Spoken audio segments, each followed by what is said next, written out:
why do you have such a stupid boyfriend anyway? And I'm like, you know what, mind your own business, you know, stuff like that, you know. Like, I've been trying to tell her, like, well, you know what, maybe you just, like, need to, like, back off in life, you know, because I've been trying to tell her that, but she hasn't, like, responded to my text, but... You know, you've crossed the line when you mess with Jesse and Beth. Yeah, right. It's them that are the ones that are acting like punks, because they're the ones are bullying.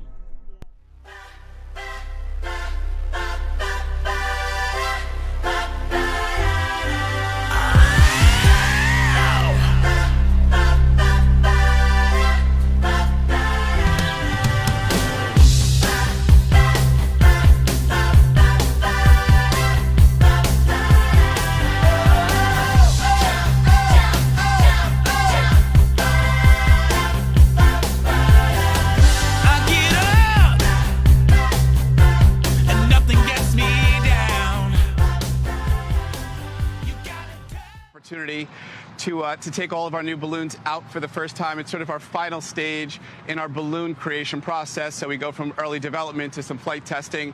And this is right behind me. As you can see, we're starting to inflate some of our balloons. And throughout the day, we'll have an opportunity to take them out and have our expert handlers do a couple of runs around and work through some of our weather conditions and just make sure that we're ready for flight on Thanksgiving Day. Oh, they're looking great so far. So, Will, what can people expect from the parade this year? Everyone's so excited that it's going to be back to normal. We're really excited. We're back. We're live. We're back in New York City. We're really excited to bring this cherished tradition of the Macy's Thanksgiving Day Parade back to New York City and back to America. And we've got a full show. 10 marching bands, 15 giant character balloons, 28 floats, 30-plus heritage balloons, and a whole host of performances. So really excited to be back in full form and excited to celebrate with everyone across the country. So amid the conflict, whether great or small, do not be discouraged, God is over all. Count your many blessings, angels will attend. Help and comfort give you to your journey's end. Count your blessings, name them one by one. Count your blessings, see what God hath done. Count your blessings, name them one by one. Count your many blessings, see what God hath done.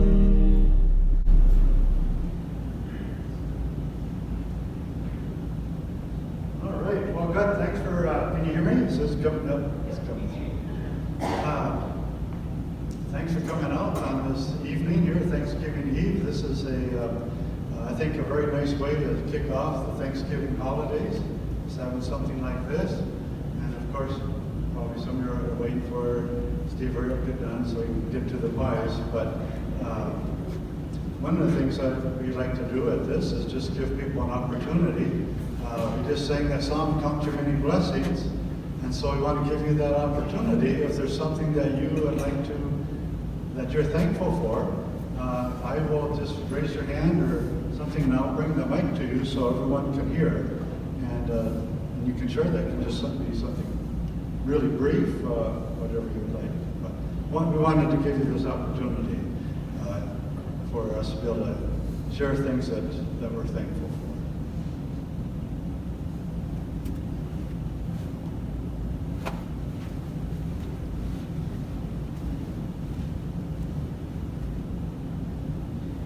Hey, it's been tough. As you guys know, me and Bethany were put on this break for a certain reason.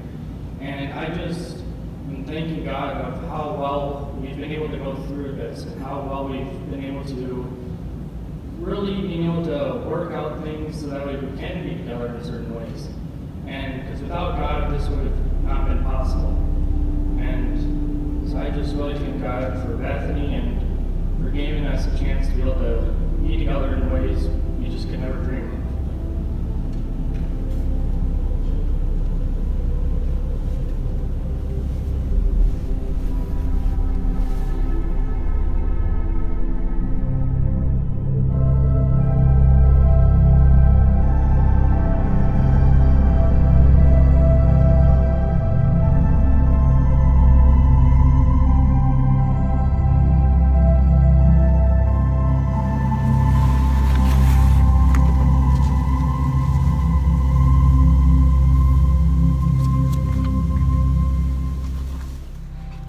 I literally, tomorrow's gonna be a tough day.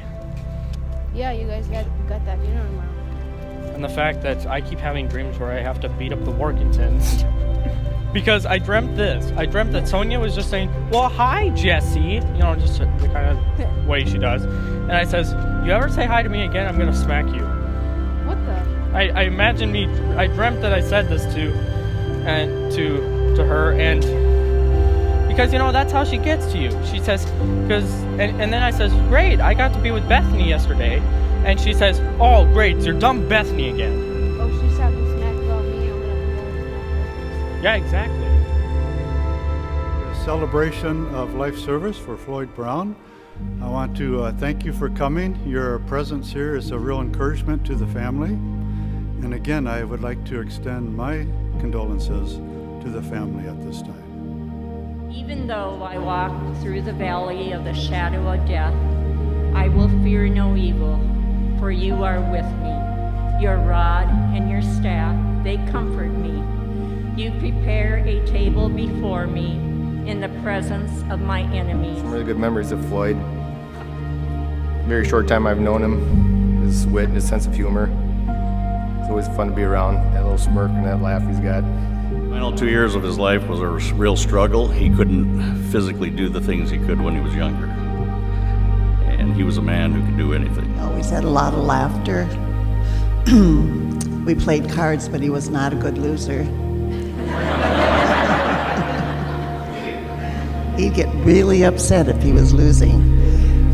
I was quite young when I heard that this pen pal thing was going on. This guy from Germany was sending my sister these letters, and they came constantly. We traveled with Floyd and Sue on their trips.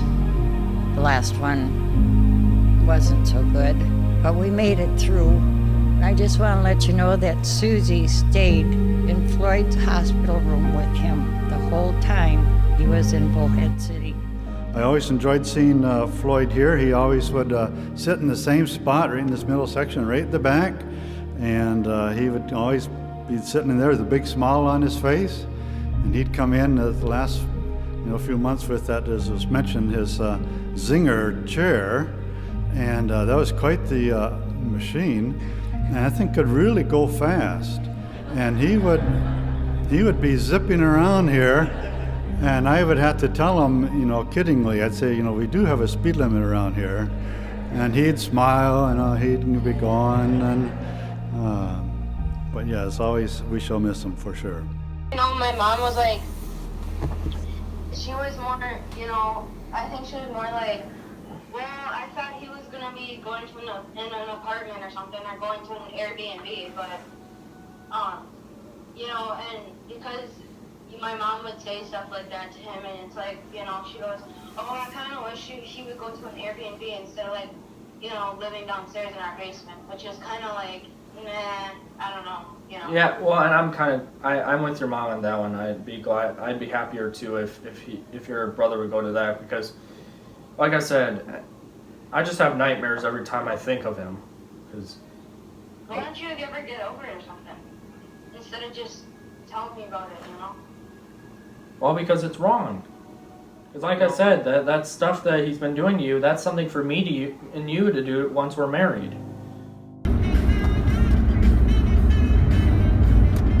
Use the right 2 lanes to keep right onto State Highway 610, west toward State Highway 252.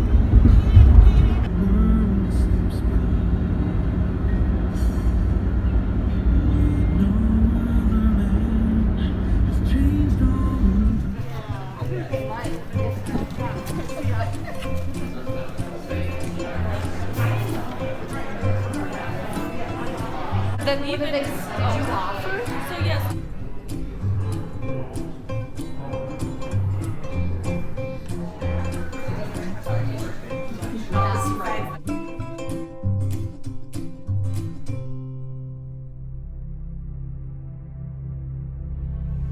The hard part is I've had to literally give them, hateful texts lately, and that's just because we're almost like at Workingtons, yeah. Okay. Because of the fact that they keep retaliating at me and Bethany, saying, oh, you and Bethany are a stupid couple, and And, you know, Lindsay says, you know what, you'll never be as important as me and Ronaldo because we're so much better than you. I talk to Jesse and Brian at church all the time.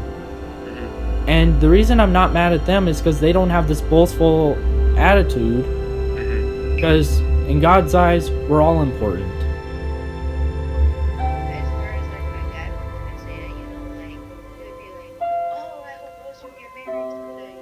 Yeah, exactly.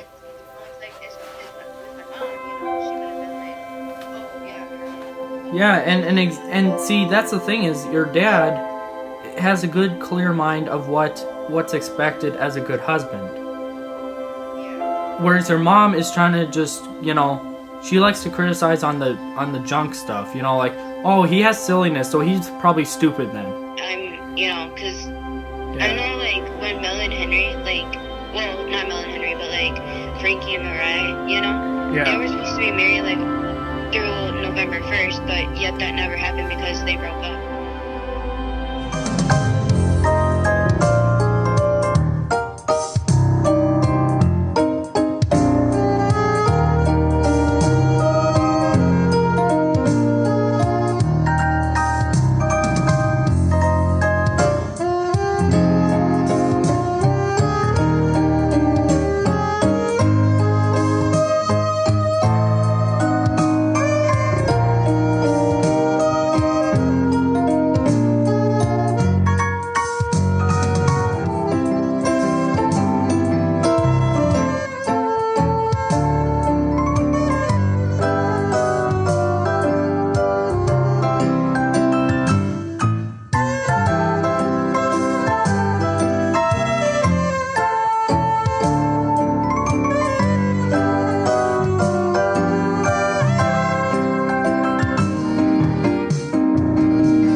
Yeah, the whole idea that, you know, not every parent loves, yeah, the thing we already talked about, the whole point of that, you know, not every parent loves their child, and because, you know, there are some stories I heard where the dad might say, oh, I wished my daughter was a son instead, or I wish my niece was a nephew, you know. Sometimes they do have those bad relations where they have that, and you know, and or they might have what you call the snotty grandpa, or they might have what you call the stupid uncle, and the fact that, you know, because I think in my parents' brains they're thinking that, oh, just because you're the uncle you always must love my children, but unfortunately that's not how it works in every story. That not everything is going to be like that you know, creating rainbows. Well, and I already gave Colleen payback as for what she did. I actually put it on Google so you can read it. What did you say? I said, it says, Colleen Graber tries to ruin people's lives by making them act snotty and selfish.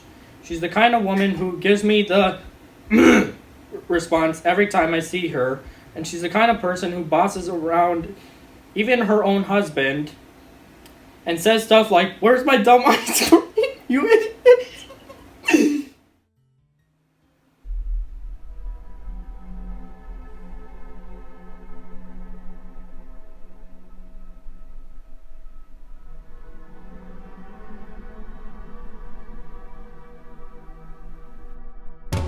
Scientists in South Africa are warning of a new strain of COVID-19. The variant, which is yet to be named, appears to have a high number of mutations, and that is of concern because there's a possibility it could be able to evade our immune response and be even more transmissible. South Africa has called for an emergency meeting of the World Health Organization to discuss this new variant. Wendy, I can tell you, she's like a constant complainer, sort of like her mom, you know, always after one little thing. Okay. You know, like last one was about the whole anger issue. And I had to remind her that the judges are not looking for, you know, because they understand that when you're an Avenger, that, you know, you're going to have to fight like Captain America. Okay. They just don't want you to, you know, if you were to go by Avenger analogies, they want you to be more like Captain America than the Hulk. Because the fact that, you know, Wendy likes to say, well, you're always angry. And it's like, no. There's some, it's just because of the struggles I'm going through. And there's some anger that's just necessary to be mad at. You know, like, you know, because for one thing, you know, if someone called me name or stupid, I can be fine with that, saying, well, all right, shut up, you idiot, go be quiet. It's only when it constantly happens, like, you know, like when her mom constantly was calling me stupid Jesse, you know, it got me frustrated. And you know, and it's because her mom never once said sorry, and the fact that it's because her mom likes to accuse me of the dumb stuff. Silliness. I mean, get over it, man. Everyone's gonna get silly. And the amazing thing now is that her mom officially cried.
Don't worry, Melanie.